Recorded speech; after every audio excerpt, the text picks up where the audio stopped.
This week on CountryMusicJunkies.com, we have the wonderful and talented singer-songwriter Melody Nash. Melody, thank you so much for joining us. Thank you for having me. Now, I have to say, Melody Nash could not be a better country-sounding name. I have to ask, is it your real name? Yes, it's my real name. Nash is actually my married name, but I always, people ask me that. I just tell them, I married well. Well, very appropriate, that's for sure. So now let's talk about your story, because I understand that you actually grew up in Las Vegas. Yeah, I was born and raised there, and I lived there until last June, actually. And what made you make the move to Nashville? Well, music, obviously.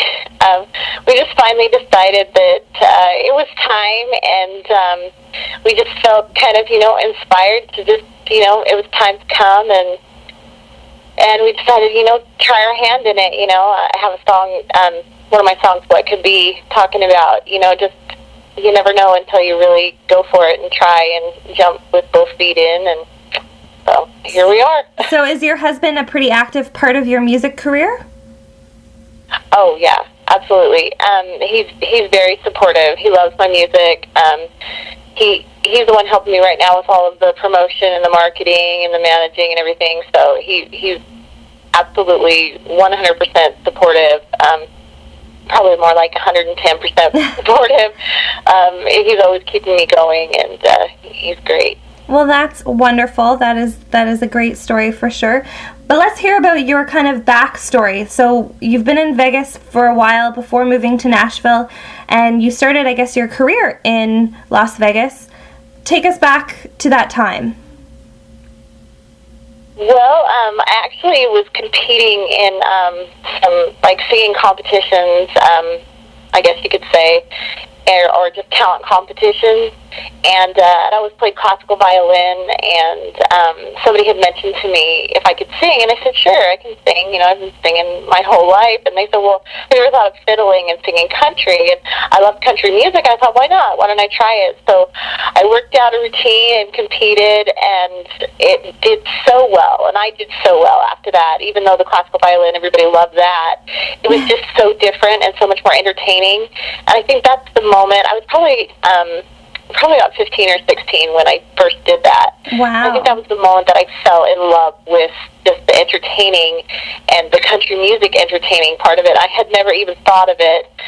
So just with my, classical violin background, it really developed from there. And then when I was about, I think I was 18, I was 18, I started working at the Country Star American Music Grill, which was down on the Strip, no longer there, but it's owned by Vince Gill and Reba McEntire, and it was there that I realized that, this could be something I really wanted to do, and something I really wanted to get into. I just saw how genuine the people were, and it was something different. I thought it was going to be something else. I thought, they're stars, they're, they don't talk to normal people, and I didn't want to be that kind of a person. Mm-hmm. I just kind of stereotyped them all as to being, I don't know if I should say that's like self-centered or just, not real people. And when I realized they were real, and this was their careers, so their job is what they love to do, and they were good people, I realized, well, maybe I can do this. I mean,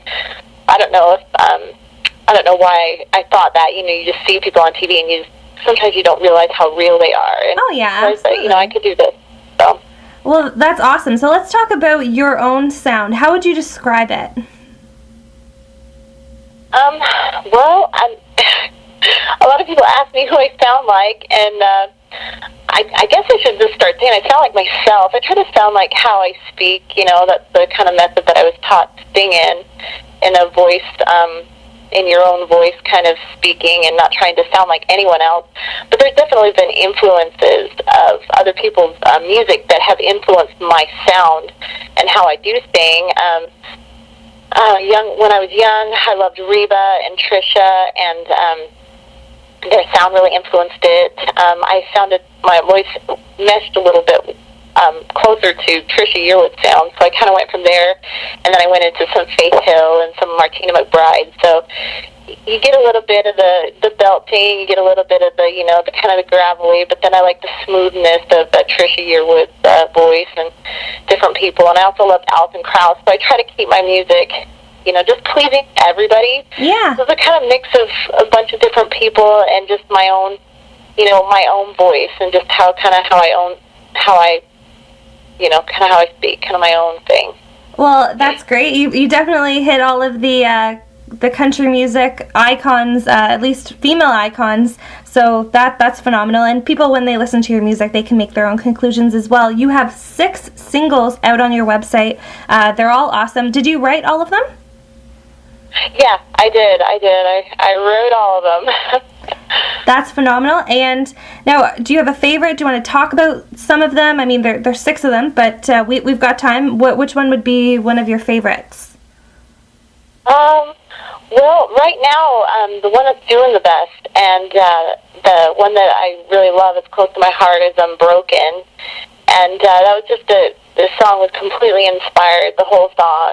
I just saw friends going through some hard times, and whether it was, relationships, losses in relationships, or even job loss. And then part of the song was written for the people of Joplin, Missouri. I was actually in the Nashville airport when I wrote that verse, and I was there at the Nashville airport while that tornado had hit Joplin. And it just struck a chord with me, and my heart went out to them, and I thought, this song that I had written it, and it was ready to go, and I thought, it needs one more verse. This needs to belong here, because it just talks about, hope, and they just, people, even after the tornadoes hit, they just showed so much courage and so much hope, and they were talking about how they weren't broken. It was going to let them, and it wasn't going to let them get them down, and I just thought that was an appropriate thing to put in that song. Absolutely. It is a very touching song, that's for sure. And if people want to check it out, where can they go to access that? Well, citynash.com.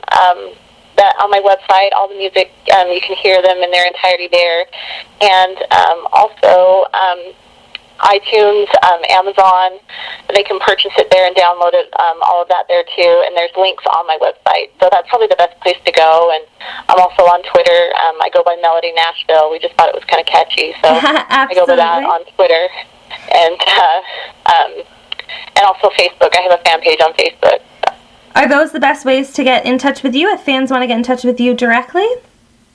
Oh, yeah, absolutely. I talk to people all the time. I'm on Twitter every single day, probably a couple times a day, just talking to people, getting to know people. And that's my thing. I love socializing. I love people. Don't ever, to anyone who, might listen to this or whatever, don't be afraid to tweet me or Facebook write me, because I will answer you back. I'm not... it's not a robot. It's not anybody else. And I just love having, interaction with people, talking to people, and that's, that's kind of my personality. I just love people and kind of a people person. Well, that is great. Now, are you performing anywhere? Is there any way that people can see you live, or is it just working on your songs right now? I'm just kind of working on my songs right now. We're actually doing a music video here. We should be starting filming in February. Awesome. So hopefully, we can get that out there as soon as possible. Hopefully the end of February, maybe into the first week of March. So that's what I'm working on right now. But as far as music and singing, we've actually gone down to the Bluebird a couple times. I haven't on the writers' nights on Mondays. But we hopefully one of those nights, if you come down there on Monday, you'll be able to hear me, and that's just kind of what we're doing right now. Just kind of easing our way into it and building a fan base through all the social networks, which is huge because you get a lot of support that way too. So. Oh, for sure.